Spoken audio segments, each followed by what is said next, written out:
नमस्कार मंडळी, मी जयदेव कुंभारे आमच्या यूट्यूब चॅनलवरून तुम्हा सगळ्यांचं स्वागत करीत आहे. आणि आज मी तुम्हाला मार्च आणि एप्रिल महिन्याच्या पेन्शनविषयी महत्त्वाची माहिती सांगणार आहे. मंडळी, कित्येक लोक असे आहेत ज्यांना 13 तारखेला नोटिफिकेशन आली तरी पण अजूनही त्यांना पैसे मिळाले नाही आहेत. काही लोकांना 2,500 नाही मिळाले ज्यांना मिळणार होते, आणि काही लोकांना 1,500 पण नाही मिळाले. पण काही लोक असे आहेत ज्यांना मिळून गेले. पण मी तुम्हाला सांगू इच्छितो मित्रांनो, की तुम्हाला जर मार्चची पेन्शन नाही मिळाली आहे तर एक खूप आनंदाची बातमी तुमच्यासाठी आलेली आहे की 13 तारखेपासून पेन्शन वाटप होईल.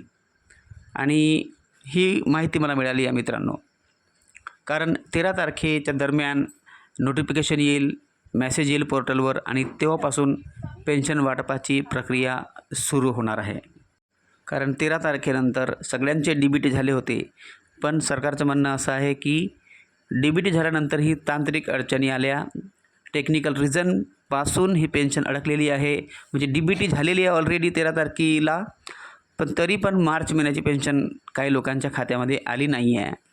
तर सरकार टेक्निकल रिझन सांगत आहे, आणि त्यांचं म्हणणं असं आहे की जसं नेक्स्ट DBT होईल, म्हणजे एप्रिल महिन्याच्या पेन्शनसाठी 13 तारखेनंतर जो DBT होईल, तसंच मार्च महिन्याची पण पेन्शन तुमच्या खात्यामध्ये येईल. कारण मित्रांनो, आता सरकार तुम्हाला माहीत आहे की जे पेन्शन वाटप आहे समोर, दिव्यांग लोकांची पेन्शन वाटप फक्त दिव्यांग विभाग करणार आहे.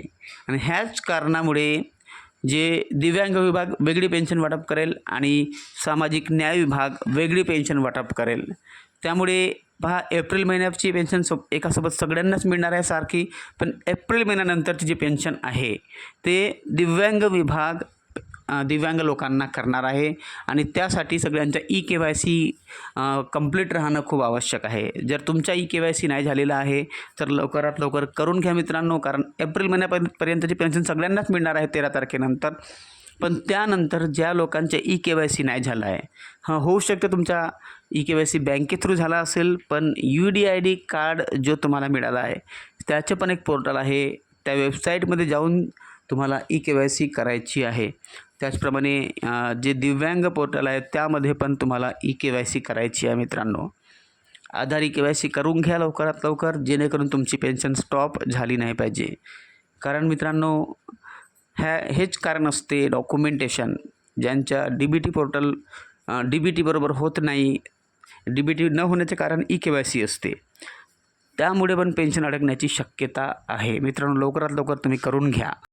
त्याचप्रमाणे तुमचा UDID कार्ड आहे त्याचे पण अपडेट डेट चेक करा. जर लवकरात लवकर आली असेल, 1-2 महिने बाकी असतील, तरी पण अपडेटची प्रक्रिया लवकरात लवकर सुरू करा मित्रांनो, जेणेकरून 1 महिना लागतो त्या प्रोसेसला वेळ लागत असल्यामुळे लवकरात लवकर तुम्ही UDID कार्ड पण अपडेट करून घ्या मित्रांनो.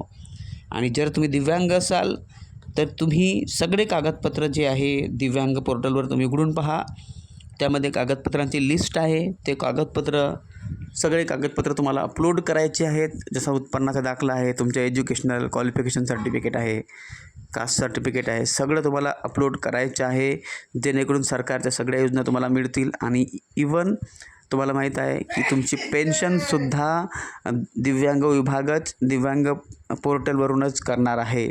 त्यामुळे लवकरात लवकर तुम्ही करून घ्या मित्रांनो, खूप आवश्यक आहे. आणि आधार अपडेट पण चेक करा. आधार अपडेटची पण खूप आवश्यक आहे. पुष्कळ लोकांचं आधार अपडेट नाही झालं आहे. तुम्ही पण आधार अपडेट लवकरात लवकर करून घ्या. कारण मी तुम्हाला पुन्हा सांगतो, 13 तारखेनंतर तुमचं पेन्शन वाटप होण्याची पूर्ण शक्यता आहे. त्यामुळे लवकरात लवकर आपले डॉक्युमेंट बरोबर ठेवा. त्याचप्रमाणे तुमच्या लाईफ सर्टिफिकेट जर नसेल झालं तर लवकरात लवकर करून घ्या मित्रांनो, खूप आवश्यक आहे. त्यामुळे पण तुमचं काम अटकू शकतो. लवकरात लवकर करून घ्या मित्रांनो. Thank you for joining with me. Subscribe करा, लाईक करा, हाईप करा आणि कॉमेंट करा. थँक्यू.